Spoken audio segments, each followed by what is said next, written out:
Hi ಸ್ನೇಹಿತರೆ, ನಮಸ್ತೆ. Knowledge ಗುರು YouTube ಚಾನಲ್ಗೆ ನಿಮಗೆಲ್ಲರಿಗೂ ಸ್ವಾಗತ. ಸ್ನೇಹಿತರೆ, ನಾವೀಗಾಗಲೇ ದ್ವಿತೀಯ PUC ಭಾರತದ ಇತಿಹಾಸಕ್ಕೆ ಸಂಬಂಧಪಟ್ಟಂತೆ ಪ್ರಶ್ನೋತ್ತರಗಳ ಕುರಿತಾಗಿ ಚರ್ಚೆಯನ್ನು ಮಾಡ್ತಾ ಇದ್ದು ಸುಮಾರು ಒಂದು 20 ವಿಡಿಯೋಗಳು ಕಂಪ್ಲೀಟ್ ಆಗಿದೆ. ಈ ಒಂದು ವಿಡಿಯೋ 21ನೇ ವಿಡಿಯೋ ಆಗಿರುತ್ತೆ. ಯಾರು ಆ ವಿಡಿಯೋಗಳನ್ನು ವಾಚ್ ಮಾಡಿಲ್ಲ, ಪ್ಲೇ ಲಿಸ್ಟ್ನಲ್ಲಿ ಇದೆ, ದಯವಿಟ್ಟು ಅನಂತರದಲ್ಲಿ ಈ ಒಂದು 21ನೇ ವಿಡಿಯೋವನ್ನು ವಾಚ್ ಮಾಡಿ. ಯಾಕೆ ಹೇಳ್ತಾ ಇದ್ದೀನಿ ಅಂತಂದರೆ, ನಾವ್ಯಾರು ಕೂಡ ಎಕ್ಸ್ಪೆಕ್ಟೇಷನ್ ಮಾಡದೇ ಇರತಕ್ಕಂತಹ ಬದಲಾವಣೆಗಳನ್ನು ಸರ್ಕಾರದಿಂದ ನಾವು ಗಮನಿಸ್ತಾ ಇರ್ತೀವಿ ಅಲ್ವಾ. ಯಾರು ಎಕ್ಸ್ಪೆಕ್ಟೇ ಮಾಡಿರಲಿಲ್ಲ HSTRಗೂ ಡಿಸ್ಕ್ರಿಪ್ಟಿವ್ ಮಾದರಿಯಲ್ಲಿ ಪರೀಕ್ಷಾ ವಿಧಾನವನ್ನು ಬದಲಾಯಿಸ್ತಾರೆ ಅಂತೇಳಿ ಅಲ್ವಾ. ಹಾಗಾಗಿ ಯಾವಾಗ ಬೇಕಾದ್ರೂ ಯಾವ ಒಂದು ಪರೀಕ್ಷಾ ವಿಧಾನ ಆಗಲಿ ಅಲ್ವಾ, ಯಾವುದೇ ರೀತಿ ಬದಲಾವಣೆಗಳು ಸರ್ಕಾರದಿಂದ ಆಗ್ಬೋದು. ಅದಕ್ಕೆ ಅಬ್ಜೆಕ್ಷನ್ ಹಾಕ್ಲಿಕ್ಕೆ ಎಲ್ಲರೂ ಪ್ರಿಪೇರ್ ಮಾಡ್ಕೊಳ್ರಿ. ಏನೇನು ಇವಾಗ ರೂಲ್ಸ್ ಬಂದಿದೆ ಬೇರೆ ಬೇರೆ ಅಲ್ವಾ, ಅವುಗಳಿಗೆ ಅಬ್ಜೆಕ್ಷನ್ ಹಾಕ್ಲಿಕ್ಕೆ ರೂಲ್ಸ್ ನೋಡಿಕೊಂಡು ನೀವು ಹಾಕಿ. ಅದರ್ವೈಸ್ ಏನಾಗುತ್ತೆ ಅನ್ನೋದನ್ನು ನಾವು ಫೈನಲ್ ಆಗಿ ಬರ್ತಕ್ಕಂಥ C&R ನೋಡ್ಬೋದು ಅಲ್ವಾ. ನಾನು ಯಾವುದ್ರ ಬಗ್ಗೆ ಮಾತಾಡ್ತಿದ್ದೀನಿ ಅಂತ ಎಲ್ರಿಗೂ ಗೊತ್ತಿರುತ್ತೆ. ಅಂದರೆ ಈಗಾಗಲೇ ಬಿಟ್ಟಿರ್ತಕ್ಕಂತಹ PSTR, GPSTR ಮತ್ತು HSTRಗೆ ಸಂಬಂಧಪಟ್ಟಂತಹ ಒಂದು ಕರಡು ಪ್ರತಿ ಏನಿದೆ ಅಲ್ವಾ, ಆ ಒಂದು ಡ್ರಾಫ್ಟ್ C&R ರೂಲ್ ಬಗ್ಗೆ ನಾನು ಮಾತಾಡ್ತಾ ಇದ್ದೀನಿ. C&Rನಲ್ಲಿ ಸುಮಾರು 15 ದಿನ ಅವಕಾಶವನ್ನು ಕೊಟ್ಟಿದ್ದಾರೆ. ಅದರಲ್ಲಿ ಈಗಾಗಲೇ 2 ಡೇಸ್ ಕಂಪ್ಲೀಟ್ ಆಗಿದೆ. ಇನ್ನು ರಿಮೈನಿಂಗ್ ಉಳಿದಿರ್ತಕ್ಕಂಥ ಡೇಸ್ಗೆ ನಾವು ಲೆಕ್ಕ ಹಾಕ್ಕೊಂಡು ಏನು ಅಬ್ಜೆಕ್ಷನ್ ಸಲ್ಲಿಸಬೇಕು, ಯಾವ್ಯಾವ ವಿಚಾರಗಳಿಗೆ, ಅಂದರೆ ಯಾವ್ಯಾವ ವಿಷಯಕ್ಕೆ ಆದ್ಯತೆಯನ್ನು ಕೊಟ್ಟಿಲ್ಲ ಅಂತ ಈಗ ಆಗಲೇ ಎಲ್ರಿಗೂ ಗೊತ್ತಿದೆ ಅಲ್ವಾ. ಎಷ್ಟು ವರ್ಷಗಳಿಂದ GPSTR ಒಳಗಡೆ ಕನ್ನಡ ಭಾಷಾ ಶಿಕ್ಷಕರನ್ನು ನೇಮಕನೇ ಮಾಡ್ಕೊಳ್ತಿಲ್ಲ. ಅದರ ಜೊತೆಯಲ್ಲಿ ಮತ್ತು ಈ ಬಾರಿನ ನೋಡಿದರೆ ಈ ಬಾರಿ ಇರ್ತಕ್ಕಂಥ ಪೋಸ್ಟ್ಗಳಿಗೆ ಯಾವ್ಯಾವಕ್ಕೆ ಹಂಚಿಕೆ ಆಗಿದೆ, ಯಾವ್ಯಾವ ಸಬ್ಜೆಕ್ಟಿಗೆ ಅಂತಂದರೆ ಈಗಾಗಲೇ ನಾವು ಗಮನಿಸಿದ್ವಿ ಅಲ್ವಾ. ವಿಶೇಷವಾಗಿ ಹಿಂದಿ ಶಿಕ್ಷಕರಿಗೆ ಸಂಬಂಧಪಟ್ಟಂತೆ ಎಲ್ಲಿಯೂ ಕೂಡ ಮೆನ್ಷನ್ ಆಗಿಲ್ಲ ಪೋಸ್ಟ್ಗಳ ಬಗ್ಗೆ. ಹಾಗೆ ಕಂಪ್ಯೂಟರ್ ಶಿಕ್ಷಕರನ್ನು ತಗೊಳ್ತಾ ಇದ್ದಾರೆ. ಅದರ ಜೊತೆಯಲ್ಲಿ ದೈಹಿಕ ಶಿಕ್ಷಕರಿಗೆ ಒಂದು ಅವಕಾಶವನ್ನು ಕೊಟ್ಟಿದ್ದಾರೆ. ಅವರಿಗೂ ಕೂಡ ತುಂಬ ವರ್ಷಗಳಿಂದ ಕಾಲ್ಫರ್ ಆಗಿರಲಿಲ್ಲ. ಅದರ್ವೈಸ್ ಲ್ಯಾಂಗ್ವೇಜ್, ಕನ್ನಡ ಲ್ಯಾಂಗ್ವೇಜ್ಗೆ ಸಂಬಂಧಪಟ್ಟಂತೆ GPT ಒಳಗಡೆ ಇದುವರೆಗೂ ಫಿಲಪ್ ಮಾಡೇ ಇಲ್ಲ. ಕೇವಲ ಸೋಷಿಯಲ್ ಸೈನ್ಸನ್ನು ಮಾತ್ರ ತೋರಿಸಿದ್ದಾರೆ. ಹಾಗೆ ಇನ್ನೂ ತುಂಬ ಗಲಿಬಿಲಿ ಗೊಂದಲಗಳಿಗೆ ಈಡಾಗಿದೆ ಈ ಒಂದು ಡ್ರಾಫ್ಟಲ್ಲಿರ್ತಕ್ಕಂಥ C&R ರೂಲ್ ಅಂತ ಹೇಳ್ಬೋದು. ಹಾಗಾಗಿ ಅಬ್ಜೆಕ್ಷನ್ ಹಾಕೋರೆಲ್ಲ ದಯವಿಟ್ಟು ಅಬ್ಜೆಕ್ಷನ್ ಹಾಕೋದಕ್ಕೆ ಪ್ರಯತ್ನ ಮಾಡಿ. ಅದರ್ವೈಸ್ ಏನಾಗುತ್ತೆ ನೋಡೋಣ, ಮುಂದೆ ಏನು ಅಪ್ಡೇಟ್ ಬರುತ್ತೆ ಅದನ್ನು ನೆಕ್ಸ್ಟ್ ಒಂದು ವಿಡಿಯೋಗಳಲ್ಲಿ ತಿಳಿಸ್ತಾ ಹೋಗ್ತೀವಿ ಅಂತ ಹೇಳ್ತಾ. ಹಾಗೆ ಏನಾಗುತ್ತೆ ಏನು ಬಿಡುತ್ತೆ ಅಂತ ಯಾರಿಗೂ ಗೊತ್ತಿರೋದಿಲ್ಲ. ಬಟ್ ಎಕ್ಸಾಮ್ ಪ್ರಿಪ್ರೇಷನ್ ಇರ್ತಕ್ಕಂಥ ಆಸ್ಪಿರೆಂಟ್ಸ್ಗೆ ಏನು ಹೇಳ್ತೀನಿ ಅಂತಂದರೆ, ಬದಲಾವಣೆ ಜಗದ ನಿಯಮ, ಅದಕ್ಕೆ ನಾವು ಹೊಂದ್ಕೊಳ್ಳೋದಕ್ಕೆ ಪ್ರಯತ್ನ ಮಾಡ್ತಾ ಇರಬೇಕಷ್ಟೆ.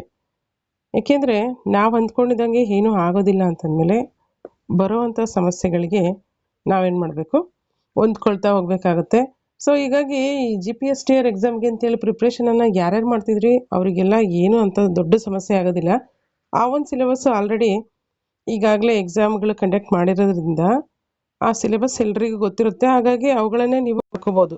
ಏನಂದರೆ ಒಂದಷ್ಟು ಬದಲಾವಣೆಗಳಾಗ್ಬೋದು ಅಷ್ಟೇ, ಒಂದು 10% ಒಳಗಡೆ ಬದಲಾವಣೆ ಆಗುತ್ತೆ. ಇನ್ನು ರಿಮೈನಿಂಗ್ 90% ಸೇಮ್ ಸಿಲೆಬಸ್ಸೇ ಕಂಟಿನ್ಯೂ ಆಗ್ಬೋದು GPSTR. ಬಟ್ HSTR ನಾವು ನೋಡಬೇಕು ಏನೇನಾಗುತ್ತೆ ಅಂತೇಳಿ ನೋಡೋಣ. ನೆಕ್ಸ್ಟ್ ಒಂದು ಅಪ್ಡೇಟನ್ನು ಕೊಡ್ತಾ ಹೋಗೋಣ. ಅದರ ಜೊತೆಯಲ್ಲಿ 3ನೇ ಒಂದು ಪೇಪರ್ ಬಂದುಬಿಟ್ಟು ಕನ್ನಡ ಮತ್ತು ಇಂಗ್ಲೀಷು ಅಲ್ವಾ, 50-50 ಮಾರ್ಕ್ಸಿಗೆ ಇಟ್ಟಿದ್ದಾರೆ. 3rd paper. ಮೊದಲೆಲ್ಲ ಕಡ್ಡಾಯ ಕನ್ನಡ ಪೇಪರನ್ನು 100 ಮಾರ್ಕ್ಸಿಗೆ ನಾವು ಬರಿತಾ ಇದ್ವಿ GPSTR. ಬಟ್ ಈ ಸಲ ತುಂಬ ಚೇಂಜಸ್ ಆಗಿದೆ ನೋಡಿ. ಯಾವಾಗ ಬೇಕಾದರೂ ಏನು ಬೇಕಾದರೂ ಯಾವ ಒಂದು ಇಲಾಖೆ ಎಕ್ಸಾಮ್ಗಳಲ್ಲಿ ಏನು ಬೇಕಾದ್ಬೋದು, ಬಟ್ ಎಲ್ಲದಕ್ಕೂ ರೆಡಿ ಇರಬೇಕಷ್ಟೇ. ಕಂಟೆಂಟ್ ಕರೆಕ್ಟಾಗಿ ಇಟ್ಕೊಂಡ್ವಿ ಅಂದರೆ ಯಾವ ರೀತಿ ಬಂದ್ರೂ ಅದಕ್ಕೆ ನಾವೇನು ಮಾಡ್ಬೋದು, ಫೇಸ್ ಮಾಡ್ಬೋದು. ಹಾಗಾಗಿ ಯಶಸ್ಸಿಗೆ 1000 ತಂದೆಯರು, ಆದರೆ ಸೋಲು ಏಕಾಂಗಿ ಅಂತ ಹೇಳ್ತಾರೆ. ಯಾಕೆ ಹೇಳ್ತಿದ್ದೀನಿ ಅಂತಂದರೆ, ನಾವು ಯಾವುದೇ ಒಂದು ಕ್ಷೇತ್ರದಲ್ಲಿ ಸಕ್ಸೀಡ್ ಆದ್ವಿ ಅಂತಂದರೆ ಎಲ್ಲರೂ ಹೇಳ್ತಾರೆ, ಅವ್ರು ನಮ್ಮ ರಿಲೇಷನು, ಅವ್ರು ನಮ್ಮ ಫ್ರೆಂಡ್ಸು, ಹಾಗೆ ಹೀಗೆ ಅಂತೇಳಿ ಅವರು ನಮ್ಮನ್ನು ಗೊತ್ತಿಲ್ಲದೇ ಪರಿಚಯ ಮಾಡ್ಕೊತಾರೆ.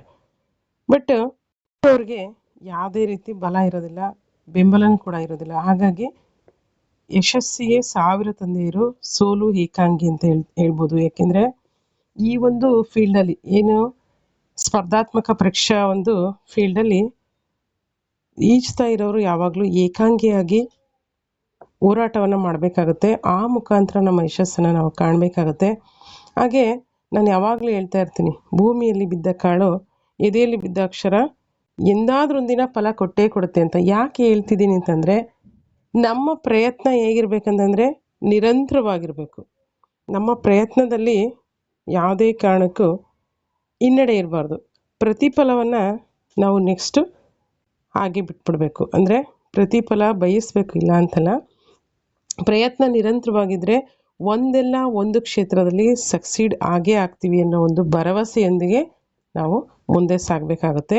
ಸೊ ಬರಬೇಕು ಅಂತ ಹೇಳ್ತಾ, ಹಾಗೆ ನಾನು ಈ ಒಂದು ದ್ವಿತೀಯ PUC ಭಾರತದ ಇತಿಹಾಸಕ್ಕೆ ಸಂಬಂಧಪಟ್ಟಂತೆ ಪ್ರಶ್ನೋತ್ತರಗಳನ್ನು ಕುರಿತಾಗಿ ಚರ್ಚೆಯನ್ನು ಮಾಡ್ತಾ ಇದ್ದೆ. ಈಗಾಗಲೇ ಹಿಂದಿನ ವಿಡಿಯೋಗಳಲ್ಲಿ 20 ವಿಡಿಯೋಗಳನ್ನು ಮಾಡಿದ್ದೀನಿ. ಅವೆಲ್ಲ ವಿಡಿಯೋಸು ನಿಮಗೆ ಈಗೇನು GPSTR ಮತ್ತು HSTR ಒಳಗಡೆ 50 ಮಾರ್ಕ್ಸಿಗೆ MCQs ಇದೆ. ಆ್ಯಂಡ್ ದೆನ್ ನೆಕ್ಸ್ಟು 100 ಮಾರ್ಕ್ಸಿಗೆ ಡಿಸ್ಕ್ರಿಪ್ಟಿವ್ ಇದೆ. ಅವುಗಳಿಗೆಲ್ಲವಕ್ಕೂ ಕೂಡ ಯೂಸ್ಫುಲ್ ಆಗುತ್ತೆ. ಹಾಗೆ ಇತಿಹಾಸಕ್ಕೆ ಸಂಬಂಧಪಟ್ಟಂತೆ ಇತಿಹಾಸವನ್ನು GKನಲ್ಲೂ ಕೇಳ್ತಾರೆ ಅಲ್ವಾ. GKನಲ್ಲೂ ಒಂದು ಪಾರ್ಟ್ ಆಗಿರುತ್ತೆ ಇತಿಹಾಸ. ಮತ್ತು ಕರ್ನಾಟಕದ ಇತಿಹಾಸ, ಭಾರತದ ಇತಿಹಾಸಕ್ಕೆ ಸಂಬಂಧಪಟ್ಟಂತೆ ಕೇಳ್ತಾ ಇರ್ತಾರೆ.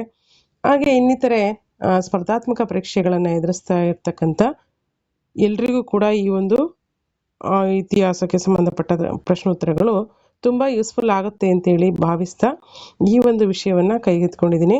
ಹಾಗಾಗಿ ಎಲ್ಲರೂ ಆ ಒಂದು ವಿಡಿಯೋಗಳನ್ನು ವಾಚ್ ಮಾಡಿ ನಿಮ್ಮ ಅನಿಸಿಕೆ ಅಭಿಪ್ರಾಯಗಳು ಏನಿದ್ರೂ ಕೂಡ ಕಮೆಂಟ್ಸಲ್ಲಿ ತಿಳಿಸಿ. ವಿಡಿಯೋಗೊಂದು ಲೈಕ್ ಕೊಡಿ, ಶೇರ್ ಮಾಡಿ. ಹಾಗೆ ಯಾರೆಲ್ಲ ಸಬ್ಸ್ಕ್ರೈಬ್ ಆಗಿದ್ದೀರಾ ಎಲ್ರಿಗೂ ಕೂಡ ತುಂಬ ತುಂಬ ಥ್ಯಾಂಕ್ಸ್. ಸಬ್ಸ್ಕ್ರೈಬ್ ಆಗದೇ ಇರೋರು ದಯವಿಟ್ಟು ಸಬ್ಸ್ಕ್ರೈಬ್ ಆಗಿ ಬೆಲ್ಲೈಕನ್ ಪ್ರೆಸ್ ಮಾಡಿ. ಈಗಾಗಲೇ ಲೇಟ್ ಆಯಿತು, ಬನ್ನಿ ಹಾಗಾದರೆ ಈ ಒಂದು ಪ್ರಶ್ನೋತ್ತರಗಳ ಒಂದು ಚರ್ಚೆಯನ್ನು ಆರಂಭ ಮಾಡೋಣ. ದ್ವಿತೀಯ PUC ಭಾರತದ ಇತಿಹಾಸ. ಈಗಾಗಲೇ ಸೆವೆಂತ್ ಲೆಸನಲ್ಲಿ ಇದ್ವಿ ನಾವು. 7th ಲೆಸನಲ್ಲಿ 7.4 ಆಧುನಿಕ ಭಾರತದ ಸಾಮಾಜಿಕ ಧಾರ್ಮಿಕ ಸುಧಾರಣಾ ಚಳುವಳಿಗಳನ್ನು ಕುರಿತಾಗಿ ನಾವು ನಿನ್ನೆ ಒಂದು ತರಗತಿಯಲ್ಲಿ ಅಥವಾ ನಿನ್ನೆ ಒಂದು ವಿಡಿಯೋ ಕ್ಲಾಸಲ್ಲಿ ಡಿಸ್ಕಷನನ್ನು ಮಾಡಿದ್ವಿ. ಏನೇನು ಇಂಪಾರ್ಟೆನ್ಸ್ ಇತ್ತು ಅನ್ನೋದನ್ನು ಡಿಸ್ಕಸ್ ಮಾಡಿದ್ವಿ. ಸೊ ಇವತ್ತಿನ ಒಂದು ವಿಡಿಯೋದಲ್ಲಿ ನಾವು ಮುಖ್ಯವಾಗಿ ಇನ್ನುಳಿದಂತಹ ಅಂದರೆ ಮೈಸೂರು ಒಂದು ಮಾದರಿ ರಾಜ್ಯ ಹೇಗೆ ಆಯಿತು ಅಂತಕ್ಕಂಥ ವಿಚಾರಕ್ಕೆ ಸಂಬಂಧಪಟ್ಟಂತೆ ಒಂದಷ್ಟು ಮಾಹಿತಿಗಳನ್ನು ಪ್ರಶ್ನೋತ್ತರಗಳ ಮುಖಾಂತರ ಚರ್ಚೆ ಮಾಡ್ತಾ ಹೋಗೋಣ. ಸ್ನೇಹಿತರೆ, ನಾನು ಯಾಕೆ ಇಷ್ಟೊಂದೆಲ್ಲ ಹೇಳ್ತಾ ಇದ್ದೀನಿ ಅಂದರೆ, ಸ್ಪರ್ಧಾತ್ಮಕ ಪರೀಕ್ಷೆಯಲ್ಲಿ ಈಜ್ತಾ ಇರೋರು ಅಷ್ಟೊಂದು ಈಸಿ ಇಲ್ಲ. ಇವಾಗೆಲ್ಲ ಜಾಬ್ ತಗೊಳ್ಳೋ ಅಂಥದ್ದು ತುಂಬ ಎಫರ್ಟ್ ಬೇಕಾಗುತ್ತೆ. ವಿಶೇಷವಾಗಿ ಹೌಸ್ ವೈಫ್ ಆಗಿ ಯಾರು ಏನಾದರೂ ಒಂದು ಜಾಬ್ ತಗೋಬೇಕು ಅಥವಾ ಏನಾದರೂ ಒಂದು ವರ್ಕ್ ಮಾಡಬೇಕಂತೇಳಿ ಎಫರ್ಟ್ ಆಗ್ತಿದ್ರೆ ಅವ್ರಿಗೆ ವಿಶೇಷವಾಗಿ ಹೇಳೋದಂದರೆ, ನಮ್ಮ ಎಫರ್ಟ್ ಏನಾಗಿರ್ಬೇಕಂತಂದರೆ ಸಿಗುವಂಥ ಸ್ವಲ್ಪ ಸಮಯದಲ್ಲಿ ಟೈಮ್ ಟೇಬಲ್ ಹಾಕ್ಕೊಂಡು ನಮಗೆ ಸಿಗ್ತಕ್ಕಂಥ ಕಡಿಮೆ ಒಂದು ಸಮಯದಲ್ಲಿ ನಮ್ಮ ಒಂದು ಸಬ್ಜೆಕ್ಟ್ಗೆ ಸಂಬಂಧಪಟ್ಟಂತೆ ನಾವೇನು ಮಾಡಬೇಕಾಗುತ್ತೆ, ಒಂದಷ್ಟು ಸ್ಟಡೀಸನ್ನು ಮಾಡಬೇಕಾಗುತ್ತೆ. ನಾವು ಹೇಳ್ತಾ ಹೊಗಳ್ತಾ ತೆಗಳ್ತಾ ಹೋದರೆ ಯಾವ ವಿಚಾರನೂ ನಿಲ್ಕೊಲ್ಲ. ಯಾರಿಗೂ ಟೈಮ್ ಸಿಕ್ಕಿಲ್ಲ, ಯಾರಿಗೂ ಟೈಮ್ ಸಿಗೋದು ಇಲ್ಲ.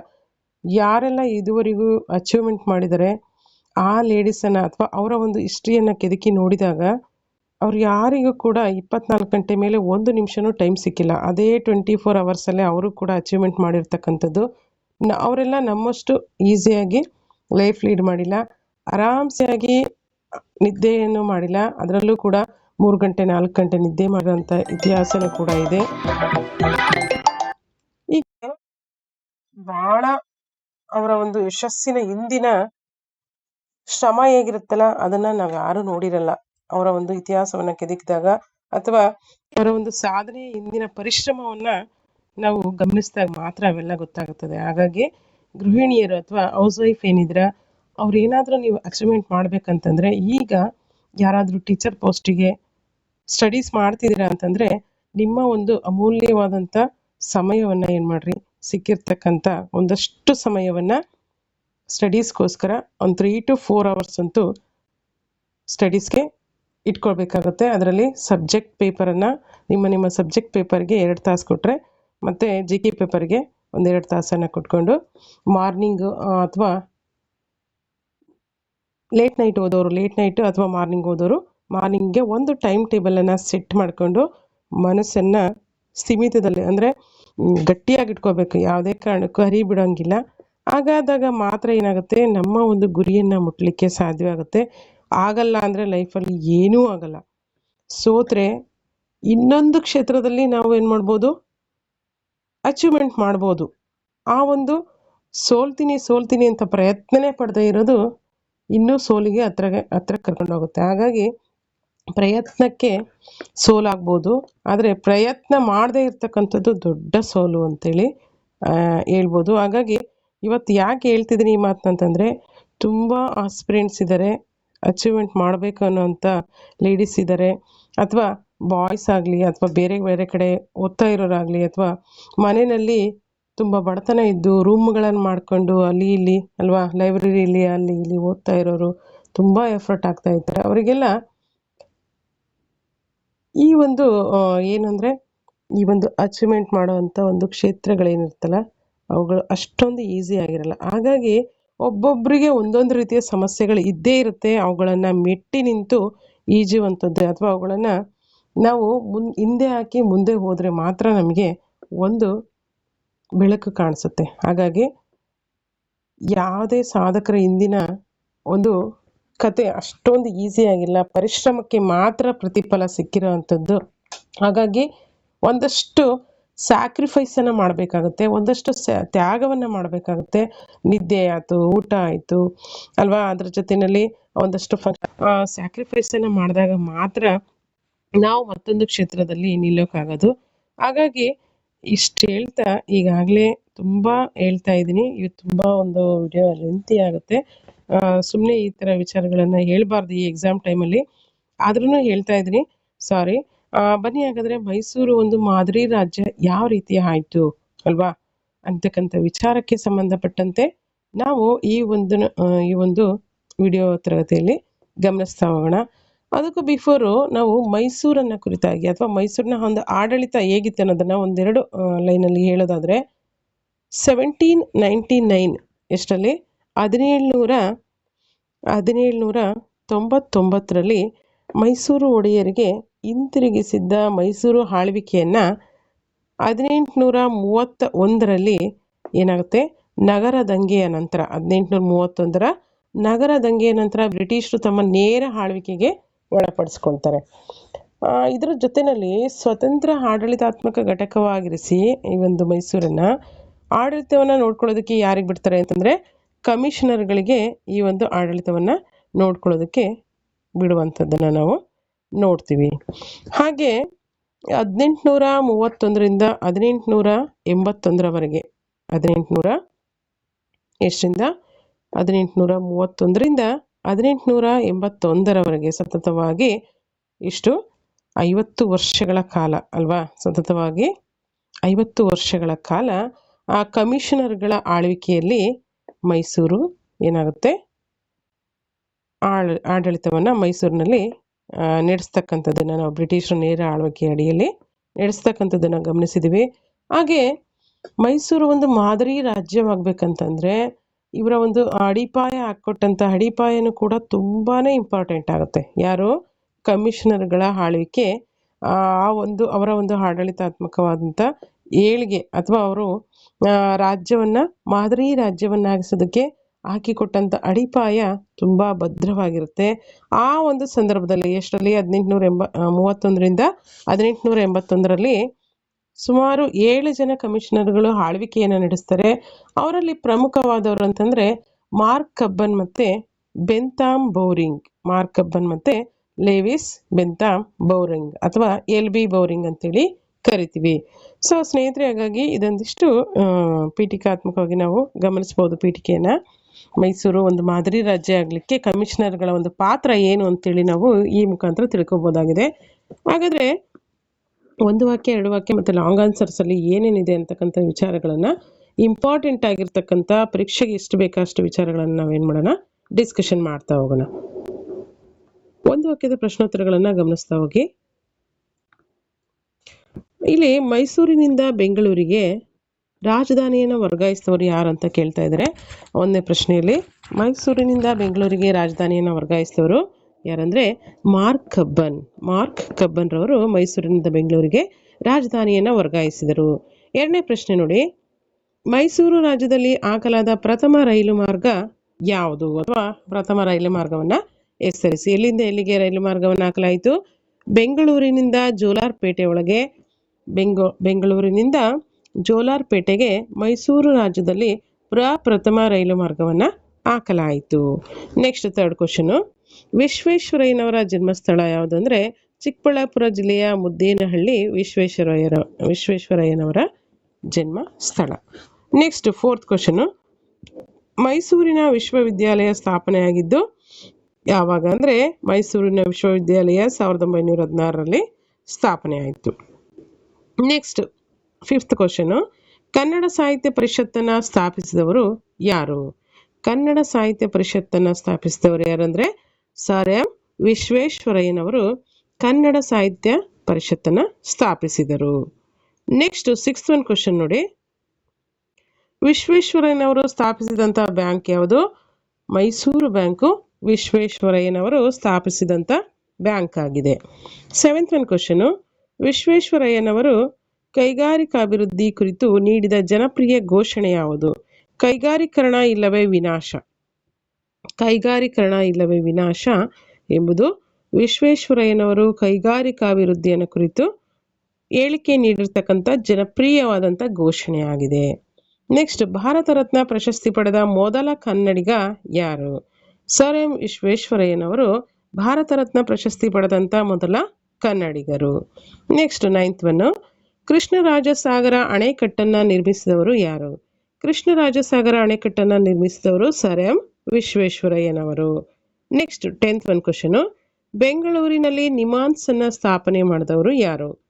ಸರ್ ಮಿರ್ಜಾ ಇಸ್ಮಾಯಿಲ್ ರವರು ಬೆಂಗಳೂರಿನಲ್ಲಿ ನಿಮಾನ್ಸ್ ಅನ್ನು ಸ್ಥಾಪನೆ ಮಾಡಿದರು. ನೆಕ್ಸ್ಟ್ 11th ಒನ್ ಕ್ವಶನು, ಬೃಂದಾವನ ಗಾರ್ಡನ್ ಅನ್ನು ನಿರ್ಮಾಣ ಮಾಡಿದವರು ಯಾರು? ಬೃಂದಾವನ ಗಾರ್ಡನ್ ನಿರ್ಮಾಣ ಮಾಡಿದವರು ಸರ್ ಮಿರ್ಜಾ ಇಸ್ಮಾಯಿಲ್ ರವರು. ಸರ್ ಮಿರ್ಜಾ ಇಸ್ಮಾಯಿಲ್. ಇದಿಷ್ಟು ಒಂದು ವಾಕ್ಯದ ಪ್ರಶ್ನೋತ್ತರಗಳಾಯಿತು.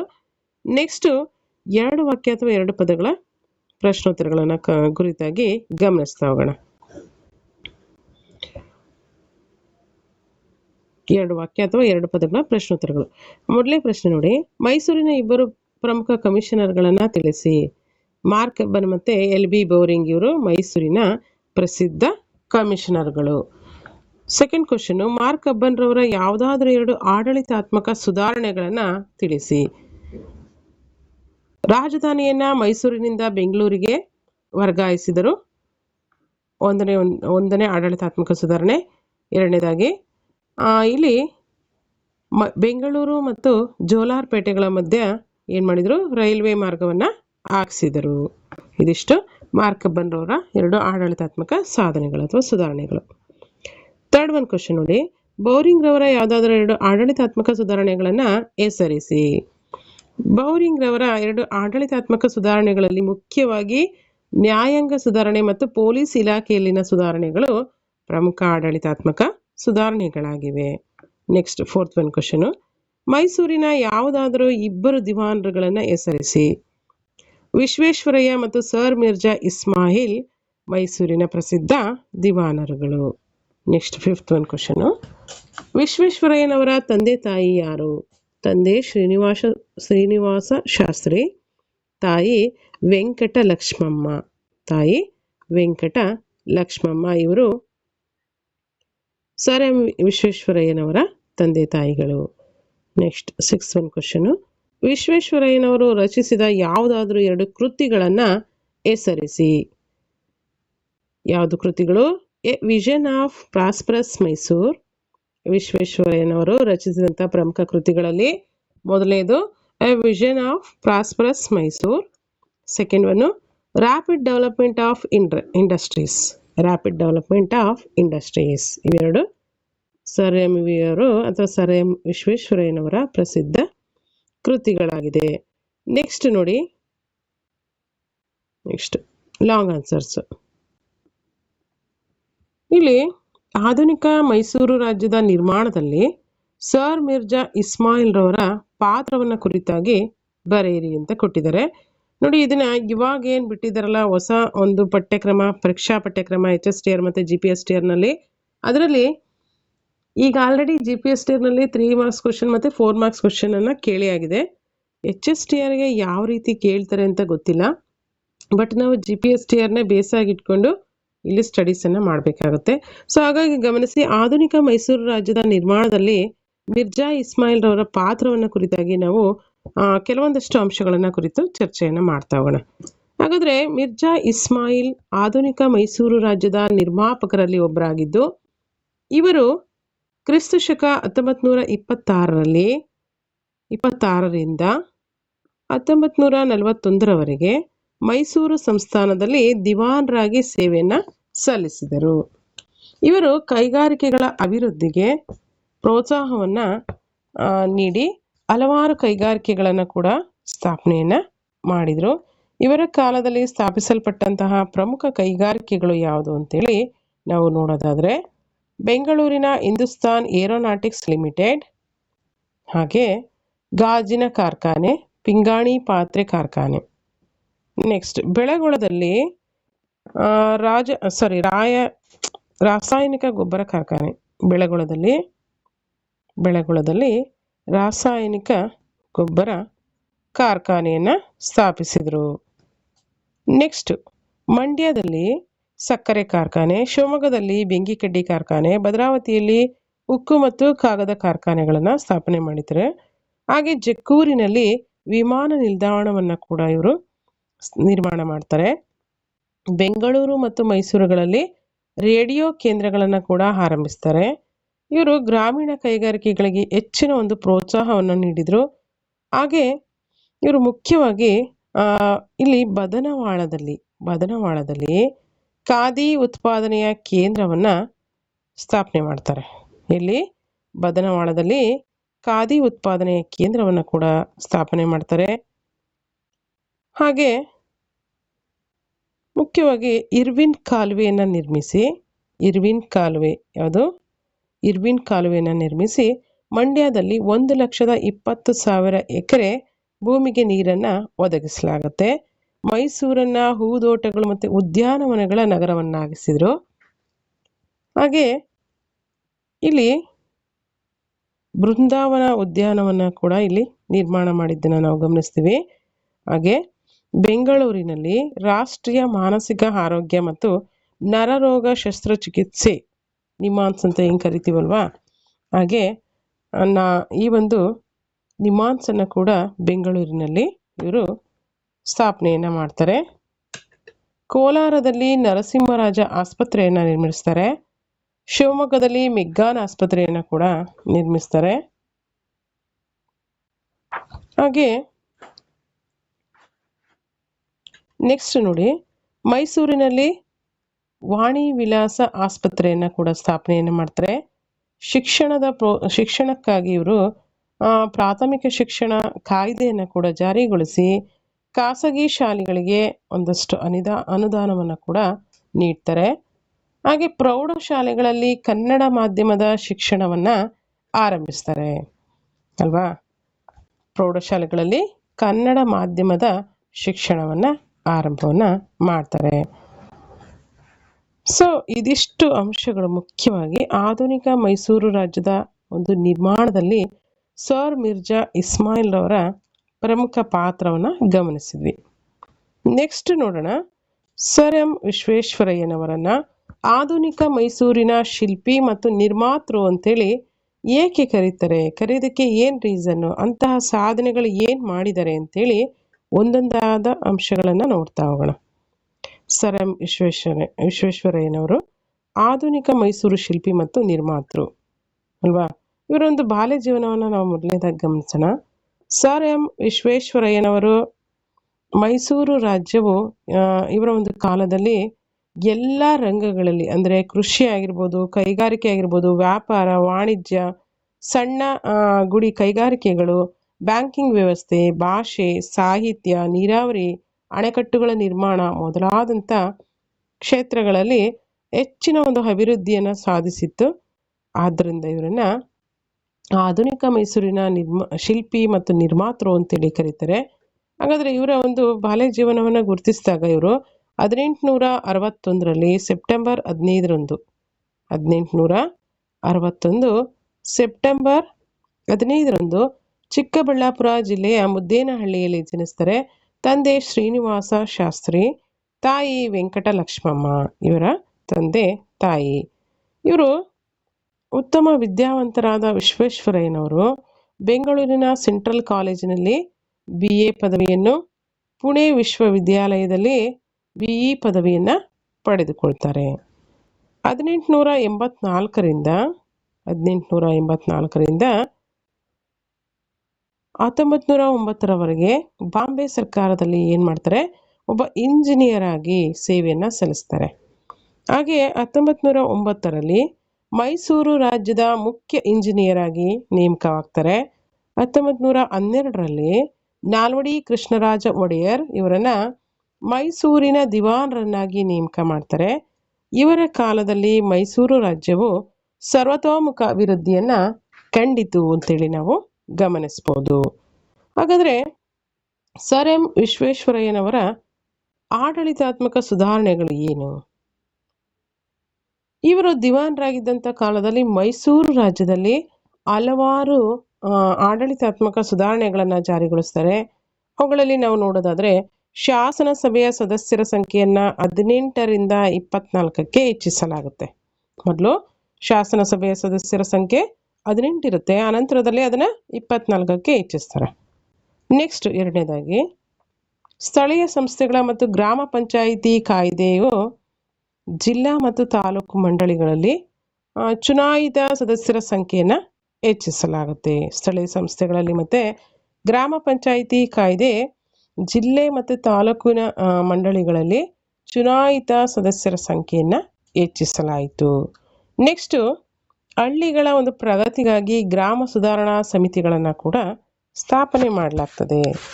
ನೆಕ್ಸ್ಟು ಮಲೆನಾಡು ಪ್ರದೇಶದ ಅಭಿವೃದ್ಧಿಗಾಗಿಯೇ ಒಂದು ಪ್ರತ್ಯೇಕ ಯೋಜನೆಯನ್ನು ರಚನೆ ಮಾಡಲಾಯಿತು. ಇದಿಷ್ಟು ಸರ್ ಎಂ ವಿಶ್ವೇಶ್ವರಯ್ಯನವರ ಆಡಳಿತಾತ್ಮಕ ಸುಧಾರಣೆಗಳು. ನೆಕ್ಸ್ಟ್ ನೋಡಿ ಕೈಗಾರಿಕಾಭಿವೃದ್ಧಿ. ಇವರ ಒಂದು ಕೋಟ್ ಏನಿದೆ, ಹೇಳಿಕೆ ಏನಿದೆ ಅಂತಂದರೆ, ಕೈಗಾರೀಕರಣ ಇಲ್ಲವೇ ವಿನಾಶ. ಕೈಗಾರೀಕರಣ ಇಲ್ಲದೆ ಇದ್ರೆ ಏನಾಗುತ್ತೆ, ವಿನಾಶ ಆಗುತ್ತೆ ಅಂತ ಹೇಳ್ತಾ ಇದ್ದಾರೆ. ಹಾಗಾಗಿ ಕೈಗಾರೀಕರಣಕ್ಕೆ ಹೆಚ್ಚಿನ ಒಂದು ಆದ್ಯತೆಯನ್ನು ಇವರು ಕೊಟ್ಟಿದ್ರು. ಇವರ ಒಂದು ಪ್ರಸಿದ್ಧ ಘೋಷಣೆ ಆಗಿರುತ್ತೆ ಇದು. ಇವರ ಅವಧಿಯಲ್ಲಿ ಮೈಸೂರು ರಾಜ್ಯದಾದ್ಯಂತ ಹಲವಾರು ಕೈಗಾರಿಕೆಗಳನ್ನು ಸ್ಥಾಪನೆ ಮಾಡಲಾಗುತ್ತೆ. ಉದಾಹರಣೆಗೆ ಭದ್ರಾವತಿಯಲ್ಲಿ ಕಬ್ಬಿಣ ಕಾರ್ಖಾನೆ, ಮೈಸೂರಿನಲ್ಲಿ ಗಂಧದ ಎಣ್ಣೆ ಮತ್ತು ಲೋಹದ ಕಾರ್ಖಾನೆ. ವ್ಯಾಪಾರ ಮತ್ತು ವಾಣಿಜ್ಯಕ್ಕೆ ಹೆಚ್ಚಿನ ಪ್ರೋತ್ಸಾಹವನ್ನು ನೀಡುವ ಸಲುವಾಗಿ ಬೆಂಗಳೂರಿನಲ್ಲಿ Mysuru chambers of commerce and ಇಂಡಸ್ಟ್ರಿಯನ್ನು ಇವರು ಸ್ಥಾಪನೆಯನ್ನು ಮಾಡ್ತಾರೆ. ಹಾಗೆ ಇವರ ಕಾಲದಲ್ಲಿ ಸಣ್ಣ ಗುಡಿ ಕೈಗಾರಿಕೆಗಳಾದ ನೇಕಾರಿಕೆ, ಕುಂಬಾರಿಕೆ, ಹೆಂಚುಗಳನ್ನು ತಯಾರು ಮಾಡುವಂಥದ್ದು, ಮರಗೆಲಸ, ಚಾಪೆ ಮತ್ತು ಚರ್ಮದ ವಸ್ತುಗಳ ತಯಾರಿಕೆ, ಬೀಡಿ ಹಾಗೆ ಅಗರಬತ್ತಿ ಕೈಗಾರಿಕೆಗಳು ಪ್ರವರ್ಧಮಾನಕ್ಕೆ ಬಂದವು ಅಂತೇಳಿ ಹೇಳ್ಬೋದು, ಅಭಿವೃದ್ಧಿಯನ್ನು ಹೊಂದಿದ್ವು ಅಂತ ಹೇಳ್ಬೋದು. ಹಾಗೆ ವ್ಯಾಪಾರ ಮತ್ತು ವಾಣಿಜ್ಯಗಳನ್ನು ಬೆಳೆಸುವುದಕ್ಕಾಗಿ ಇವರು 1913ರಲ್ಲಿ ಮೈಸೂರು ಬ್ಯಾಂಕನ್ನು ಸ್ಥಾಪನೆಯನ್ನು ಮಾಡ್ತಾರೆ. ವ್ಯಾಪಾರ ಮತ್ತು ವಾಣಿಜ್ಯದ ಇನ್ನಷ್ಟು ಅಭಿವೃದ್ಧಿಯನ್ನು ಹೊಂದೋದಕ್ಕೋಸ್ಕರ ಮೈಸೂರು ಬ್ಯಾಂಕನ್ನು 1913ರಲ್ಲಿ ಸರ್ ಎಂ ವಿಶ್ವೇಶ್ವರಯ್ಯನವರು ಸ್ಥಾಪನೆಯನ್ನು ಮಾಡ್ತಾರೆ. ಇದಿಷ್ಟು ಇವರ ಆರ್ಥಿಕ ಅಭಿವೃದ್ಧಿ ಅಥವಾ ಇವರ ಒಂದು ಕೈಗಾರಿಕಾ ಅಭಿವೃದ್ಧಿ ಆಗುತ್ತೆ. ನೆಕ್ಸ್ಟು ಶೈಕ್ಷಣಿಕ ಕಾರಣಗಳು.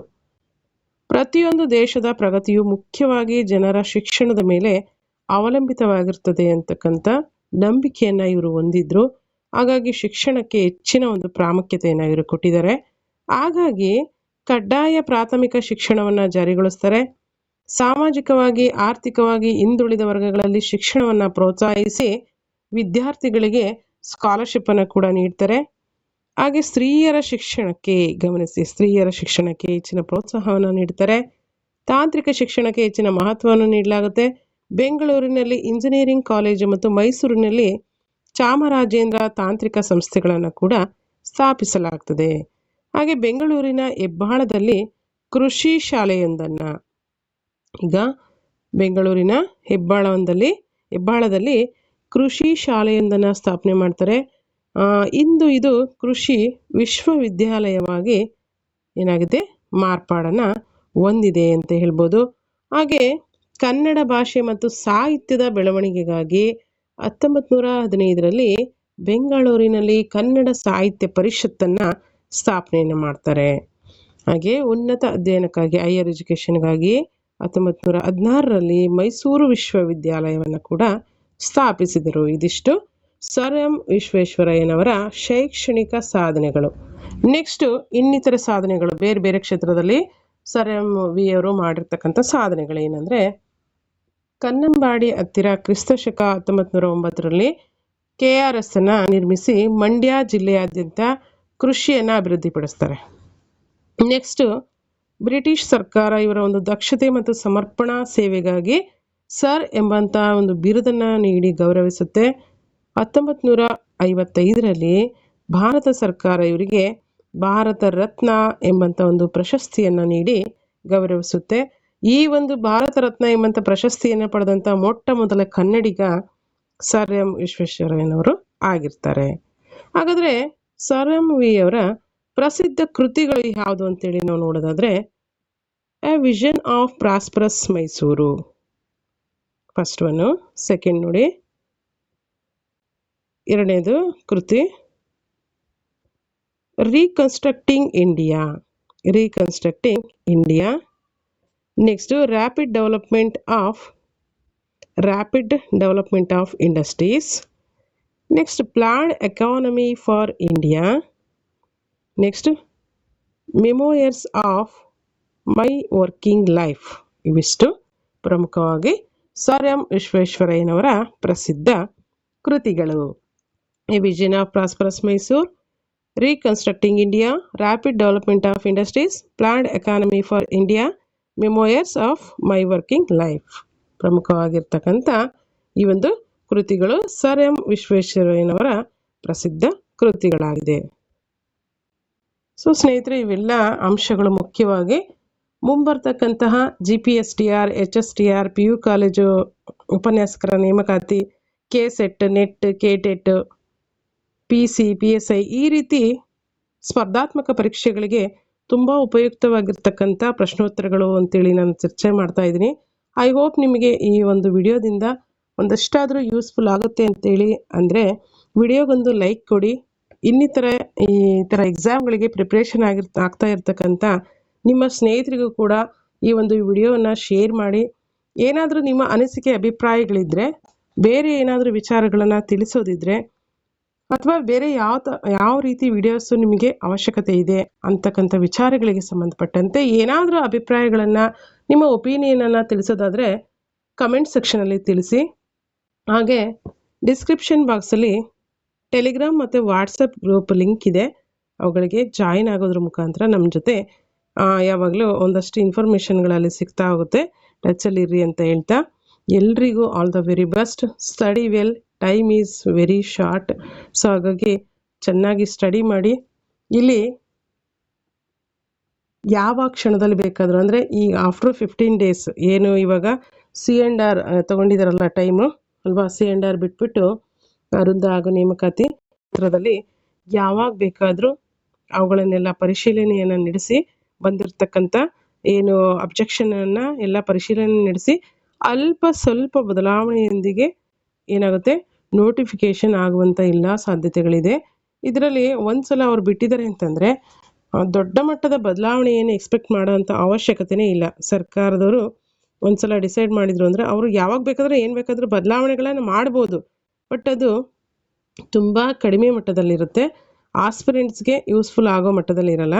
ಈಗಾಗಲೇ ನೀವು ಇದರಿಂದ ಏನು C&R ಇಂದ ನೀವು ಈಗಾಗಲೇ ನೋಡಿರ್ತೀರ ಅಲ್ವಾ, ಯಾರು ಎಕ್ಸ್ಪೆಕ್ಟೇಷನ್ನೇ ಮಾಡಿರಲ್ಲ ಆ ರೀತಿಯಾಗಿ ಪರೀಕ್ಷಾ ಬದಲಾವಣೆಯನ್ನು ಮಾಡಿರ್ತಕ್ಕಂಥದ್ದು, ಪರೀಕ್ಷಾ ಪತ್ರಿಕೆಗಳಲ್ಲೇ ರೈಟಿಂಗ್ಸನ್ನು ಕೊಟ್ಟಿರ್ತಕ್ಕಂಥದ್ದು. ಹಾಗಾಗಿ ತುಂಬ ಮುಂದೆ ಏನಾಗುತ್ತೆ ಅಂತಂದರೆ ಪರೀಕ್ಷೆಯನ್ನು ಎದುರಿಸುವಂತಹ ಆಸ್ಪಿರೆಂಟ್ಸಲ್ಲಿ ಈ ರೀತಿ ಗೊಂದಲಗಳು ಗೋಜಲಗಳು ಆಗುತ್ತೆ. ನಾವು ಹಾಗಾಗಿ ಏನು ಮಾಡಬೇಕಂತಂದರೆ ಕಂಟೆಂಟನ್ನು ಕ್ಲಿಯರ್ ಮಾಡ್ಕೋಬೇಕು. ಬೇಸಿಕ್ ಬುಕ್ಸ್ಗಳನ್ನು ಕ್ಲಿಯರ್ ಮಾಡಿಕೊಂಡು 2ರಿಂದ 3 ಬಾರಿ ಅವುಗಳನ್ನೆಲ್ಲ ನೀಟಾಗಿ ಓದ್ಕೋಬೇಕು. ಯಾವುದೇ ಕಾರಣಕ್ಕೂ ಈಗೇನು 3 ಪೇಪರ್ ಕೊಟ್ಟಿದ್ದಾರೆ ಆ 3 ಪೇಪರ್ನ ಒಂದೇ ಸರ್ತಿಗೆ ಓದಿ ಮುಗಿಸ್ತೀನಿ ಅಂತೇಳಿ ಅಂದ್ಕೋಬೇಡಿ. ಅಥವಾ ಓದಿ ಮುಗಿಸ್ಬಿಡ್ಬೇಕಲ್ಲ, ಟೈಮ್ ಇಲ್ಲ ಅಲ್ವಾ, ಅಕ್ಟೋಬರ್ಗೆ ಕಾಲ್ಫರ್ ಆಗುತ್ತೆ ಹಾಗೆ ಹೀಗೆ ಅಂತೇಳಿ ಟೆನ್ಷನ್ ಮಾಡ್ಕೊಳೋದ್ರಿಂದ ಏನೂ ಯೂಸ್ಫುಲ್ ಇಲ್ಲ. ಟೈಮು ಓಡ್ತಾ ಹೋಗುತ್ತೆ. ಹಾಗೆ ನಾವೇನು ಮಾಡಬೇಕಂದ್ರೆ ತುಂಬ ಪೇಷನ್ಸನ್ನು ಇಟ್ಕೊಂಡು ತಾಳ್ಮೆಯಿಂದ ಒಂದಷ್ಟು ನಮ್ಮ ಮನೆಗೆ ನಮಗೆ ಯಾವ ರೀತಿ ಟೈಮ್ ಸೆಟ್ ಆಗುತ್ತೆ ಆ ರೀತಿ ಒಂದಷ್ಟು ಟೈಮ್ ಟೇಬಲ್ ಹಾಕ್ಕೊಂಡು ತುಂಬ ತಾಳ್ಮೆಯಿಂದ ಸ್ಟಡೀಸ್ ಕಡೆ ಗಮನ ಕೊಡಬೇಕಾಗುತ್ತೆ. ಮತ್ತು ಈ ಹಿಂದೆ ಏನು ಓದಿರ್ತೀರ ಅವುಗಳನ್ನು ರಿವಿಷನ್ ಮಾಡ್ತಾ ಹೋಗಿ. ಬೇಸಿಕ್ ಬುಕ್ಗಳನ್ನು ನೀಟಾಗಿ ಓದಿ. ಹಾಗೆ ಸಿಲೆಬಸ್ ಈಗಾಗಲೇ ಜನರಲ್ ಪೇಪರ್ ಏನಿದೆ ಅಂತೇಳಿ ಕೊಟ್ಟಿದ್ದಾರೆ ಆಲ್ರೆಡಿ. ಹಾಗಾಗಿ ಮೆಥಡ್ಗೆ ಸಂಬಂಧಪಟ್ಟಂತೆ ಅವರವರ ಒಂದು ಸಬ್ಜೆಕ್ಟ್ ಮೆಥಡ್ ಪೇಪರ್ಗಳನ್ನು ನೀಟಾಗಿ ಬೇಸಿಕ್ಕಾಗಿ ನೀಟಾಗಿ ಓದ್ಕೊಡ್ರಿ, ಬೇಸಿಕ್ ಬುಕ್ಸ್ಗಳನ್ನೆಲ್ಲವನ್ನು. ಹಾಗೆ 3rd ಪೇಪರ್ಗೆ ಬಂದುಬಿಟ್ಟು ಫಸ್ಟ್ ಪೇಪರಲ್ಲೇ ಆಲ್ರೆಡಿ ಕನ್ನಡ ಮತ್ತು ಇಂಗ್ಲೀಷನ್ನು ಓದ್ತೀವಿ. ಹಾಗಾಗಿ 3rd ಪೇಪರಲ್ಲಿ ಅಂಥ ಡಿಫ್ರೆನ್ಸ್ ಏನಾಗಲ್ಲ. ಈಗೇನು ಆಲ್ರೆಡಿ ನಾವು ಎಕ್ಸಾಮ್ ಬರೆದಿದ್ದೀವಲ್ವ GPSTR, ಅದರಲ್ಲಿ ಕನ್ನಡಕ್ಕೆ 100 ಮಾರ್ಕ್ಸಿಗೆ ಕೊಡ್ತಾಯಿದ್ರು ಅಲ್ವಾ. ಒಂದಷ್ಟು ಗ್ರಾಮರ್ ಪಾಯಿಂಟು ಮತ್ತು ಪ್ಯಾಸೇಜ್, ಹಾಗೆ ಪ್ರಬಂಧವನ್ನು ಬರೆಯುವಂಥದ್ದು, ಮತ್ತು ಒಂದು ಚಿತ್ರವನ್ನು ಕೊಡ್ತಾಯಿದ್ರು. ಅದನ್ನು ನೋಡಿಬಿಟ್ಟು ಎಕ್ಸ್ಪೆಕ್ಟೇಷನ್ ಮಾಡಿ ಅದು ಏನಕ್ಕೆ ಸಂಬಂಧಪಟ್ಟಿದೆ ಅಂತೇಳಿ ಅದ್ರ ಬಗ್ಗೆ ಒಪಿನಿಯನನ್ನು ಬರೆಯುವಂಥದ್ದು ಈ ರೀತಿ ಕೊಡ್ತಾಯಿದ್ರು. ಮತ್ತು ಲೆಟರ್ ರೈಟಿಂಗ್ ಆಗಿರ್ಬೋದು, ಗಾದೆ ಮಾತುಗಳನ್ನು ವಿಸ್ತರಣೆ ಮಾಡುವಂಥದ್ದು ಅಲ್ವಾ. ಈ ರೀತಿ ಏನು ಕೊಡ್ತಾ ಇದ್ರಲ್ಲ ಅದನ್ನೇ ಏನು ಮಾಡ್ತಾರೆ ಅಂತಂದರೆ ಕನ್ನಡಕ್ಕೆ ಅರ್ಧ ಮಾಡಿ ಇಂಗ್ಲೀಷ್ಗೆ ಅರ್ಧ ಮಾಡ್ತಾರೆ. ಜಸ್ಟ್ ಎಲಿಜಿಬಿಲಿಟಿಗೋಸ್ಕರ ಇದು ಇರುತ್ತೆ ಹೊರತು ಇವುಗಳನ್ನೇ ಇನ್ನೇನು ಇದನ್ನೇ ಮಾರ್ಕ್ಸನ್ನು ಕೌಂಟ್ ಆಗುತ್ತೆ ಅಂತ ಎಲ್ಲೂ ಏನು ಮೆನ್ಷನ್ ಮಾಡಿಲ್ಲ ಇದುವರೆಗೂ. ಹಿಂದೆ ಇದ್ದಿದ್ದು ಹಾಗೆ ಇತ್ತು ಅಲ್ವಾ. ಹಾಗಾಗಿ ಜಸ್ಟ್ ಎಲಿಜಿಬಿಲಿಟಿ ಅಷ್ಟೇ. 35% ಸುಮ್ಮನೆ ನೀವು ಇಲ್ಲಿವರೆಗೂ ಏನು ಓದಿರ್ತೀರ ಅದರ ಬೇಸ್ ಮೇಲೆ ಹೋಗಿ ಬರೆದ್ರೂ ಆರಾಮ್ಸಾಗಿ 35% ಎಲ್ಲರೂ ಕೂಡ ಮಾಡ್ತಾರೆ.